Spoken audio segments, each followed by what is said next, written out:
In this video, we're going to head back into index.js and use AsyncAwait to improve the syntax for all 6 of the routes we currently have set up.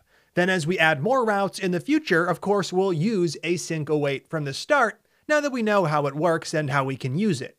So the first thing we're going to do together is make changes to all of the user-related routes. We have post users, get users, and get an individual user. Then as your challenge for the video, you'll be converting the task-related routes to use AsyncAwait on your own.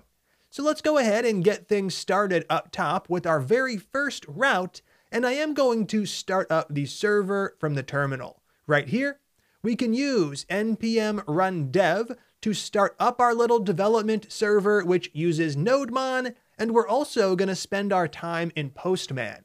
We want to make sure we fire off requests to the endpoints as we change them, so we can confirm they're still working as expected. Let's go ahead and kick things off by moving over to Postman and heading over to our post request for creating a new user. Now, right here, what I have is an invalid operation. We'll go ahead and change all of this in a moment. For now, let's start with some code changes to what we have right here on line 11. The first thing we need to do is mark some function as async. Remember, we cannot use await outside of an async function. That means I can't use await right here because I'm not in a function, let alone an async function. And it also means that I currently can't use await right here because while I am in a function, I'm not in an async function.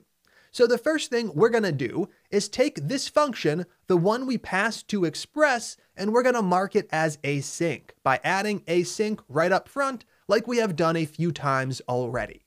Now we know when we just add that async definition, it changes the behavior of the function. The function goes from returning whatever value you return to always returning a promise. We saw that a couple of videos ago. Now, the good news is that Express doesn't use the return value from this function anyways. At no point were we returning anything. Express does not care what we return. Instead, we use request and response to tell Express what we want to do.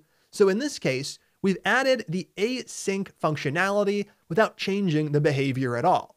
Now though, we do want to refactor the code down below. So I'm going to take all of this code and I'm going to comment it out. We're going to recreate it using await right here. And the first thing we're going to do is await the promise that comes back from calling that save method. So that's going to be the await keyword, which I can now use since I am in an async function. And from here, the promise is available. It comes back from user.save. Excellent. So at this point, we have saved the user, and everything that comes after is only going to run once the user was saved, either successfully or unsuccessfully. Now we know the code right here on this next line is only going to run if the promise above is fulfilled. If it's rejected, as we saw previously, the rest of the function is going to stop. We saw that in the playground example. We had that 9 async await file. In here, if you remember, we had negative numbers which caused problems, and when we added them, everything afterwards never ran. We can actually handle individual errors from individual promises using a standard try-catch statement like we would with regular JavaScript code. So right here, let's go ahead and set that up. We are going to try to run this code block. If anything in that code block throws an error, we will use catch to catch it. Right here, we get access to the error using the following syntax. So what we can do is take our call to save where we use await, and we can move that into the try block. Now we can actually do one thing or another. The code right here, just below, is only going to run if the save promise was fulfilled. If it throws an error, the code in catch will run, so we can still do one of two things. Right here, if things go well, response.status201.send, sending back that user. Then down below, if catch does run, response.status, setting that equal to a 400, and once again, sending back the error. So right here, we have the exact same code we had down below with AsyncAwait. Now, as we do more than one asynchronous thing in a given function, the advantages we get are going to get greater and greater. So right here, we can remove the old code we have in place, and we can go ahead and do this exact same thing for our other handlers as well. Before we do, let's make sure that the post users request is still working as expected. What I'm going to do is save this file, and we're going to head over to Postman, and we'll run a few different tests. I'll send some bad data, and I'll send some good data. Right here, I have some bad data. The password is too short. I'm going to go ahead and send that off and look at the response. Right here, I'm still getting a 400, and I'm still seeing my error down below. Now let's fix that with a valid password. I'll use red12345 with an exclamation mark on the end. I'll go ahead and send that off. Now, I would expect the save promise to be fulfilled, which means I should get my 201 back. I send it off, and that's exactly what I get. A new document was added to the user's collection in the database, and I'm seeing the correct response body and the correct status code.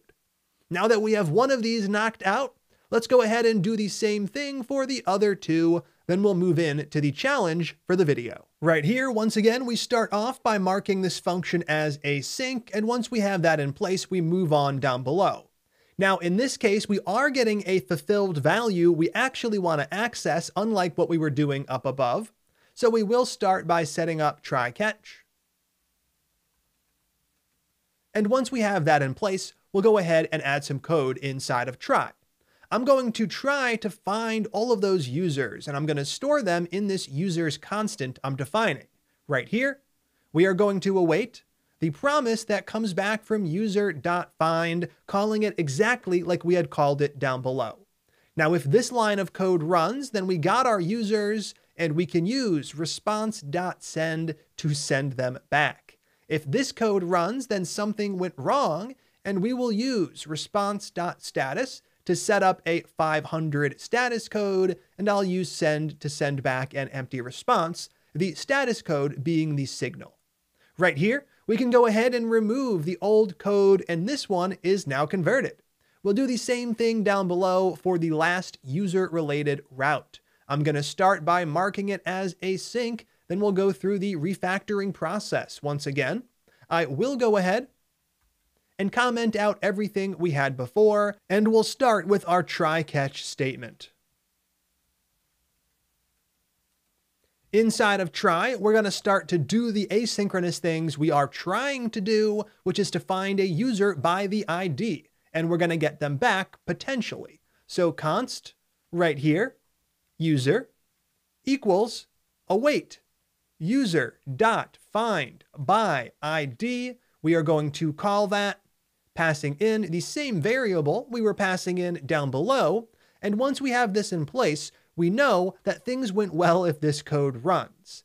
Now remember, user might not exist. If we did not find a user with that ID, this code is still going to run. It's up to us to potentially use a little conditional logic to get the exact right information back to the requester. So once again, I can choose to use an if statement. If there is no user, we'll go ahead and do one thing. In this case, I'll do exactly what I was doing down below. I can use return to stop the function execution. Then I can go ahead and use response.status, setting it equal to a 404. And from there, I'll go ahead and use send to send things off. Down below, if we did not get an empty user, then we got a real one, and we'll use response.send to send them back. Last up, inside of catch, what do we have? We have our error handler just sending back that 500. Response.status 500.send. Excellent. So now that we have this in place, we've refactored out the need to use extra callbacks for all of our functions. Now, at first, it might seem like a regression. We have code that's now harder to understand than before, but I promise that's just because it's a new syntax. We've worked with promises for longer, so that code looks a bit more familiar. Here, we are indeed using AsyncAwait, which is something a bit new, but after a short amount of time as we progress through the class, I promise this syntax will become very familiar as well, and it'll feel really natural. And as you start to create more complex route handlers, you're going to be able to do that with ease using await instead of needing to use promise chaining. So now let's go ahead and test out the second two routes we modified over in Postman, then we'll move on to the challenge. Over inside of the Postman app, I'm going to start with reading all users. Right here, I have read users. I'll go ahead and fire that off, and down below, I do indeed get my users back. Now I'm going to go ahead and also grab one of those IDs, and I'll use that ID for my read user call. Actually, I already have an ID up there, so I should be able to just send this off, and right here, I'm getting the 200, which is great. If I change the last character from a 1 to a 2, and I send that off, we now get a 404, which is correct, and there we go. We have those 3 user-related routes, and all are working as expected. Now let's go ahead and dive into what I'd like you to do with the tasks routes down below. The process is going to be exactly the same as what we just got done. Now, there's not a heck of a lot to say about this challenge. Your goal is to refactor the task routes, and step 1 is to refactor them. Step 2, test things out. Use Postman to make sure all of the requests are still working. All right, take some time to get that done. Test your work, and when you're done, come back and click play. How'd that go? Let's go ahead and kick things off with the first route. This is for creating a new task. I am going to mark that as async right here, and we are going to take advantage of that functionality down below. We'll start by setting up try catch. And once we have that in place, we can await the call to save right here. Await task.save, calling it exactly as we had done before. Now, if this code runs, we know the task was saved correctly, so response.status 201 to alert them that something was created. Then we use send to send the task data back. Down below, if things go bad, we can use response.status, setting it up to a 400, and right here, we'll use send to send back the error so we can see exactly why the task couldn't be created successfully. As an example, maybe we left off the description. With this in place, we can now go ahead and test this out or continue on to the other ones. I'll go ahead and continue on with the code and test them all out at the end. Right here, we have our next handler. I am going to convert this over to an async function, and we're going to work through that process. Once again, setting up try catch. Once we have that in place, we'll start by creating our tasks variable to store all of the tasks that we've found. Then we're going to go ahead and use await to await a call to task.find, just like we had down below. If this line of code runs, then the promise was fulfilled, and we can go ahead and use response.send to send the tasks back. If something went wrong, we'll send back a 500. Response.status 500, and right here, we'll use .send. Now that we have that replaced with async await, there is just one more left. That is the one where we get the individual task by its ID. So once again, we need to start by marking that function as async and setting up try catch. Since whenever we run code, we want to make sure we are handling errors. It's not a good idea to just let those fly away into the darkness and not alert users as to what's going on. Right here, what are we trying to do? Well, I am trying to get a task. So I'll create that task variable, and I'll await the call to task.findById, passing in the ID that we got from the URL parameter. Now, once we have the task, we want to make sure it actually exists, and we have the code down below that gets that done. You could rewrite it, or you could repurpose it, taking it from down below and pasting it up above, as it's going to be exactly the same. Next up, we have the catch call. The catch call is going to do the same thing that it was doing down below, so we can repurpose that code as well. And finally, we can remove the old promise example. So there we go. We have all of our methods for Express relying on async await. Now, the last thing to do was to test those 3 out just to make sure they're working as expected. I'll be removing the challenge comments first and saving the final, saving the file for the final time. Over inside of Postman, let's start by trying to create a task. So right here, we have that post request and we have a valid setup. I'm going to send that off, and right here, the task was created. If I were to mess that up, providing nothing for the description as an example, I would expect things to fail, and down below, they do.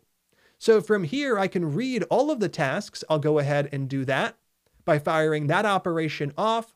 Right here, I can see I do have 2. Let's go ahead and grab one of those IDs so we can use it to test that last handler. Now, since we have all of this in a collection, it's really easy to navigate between everything.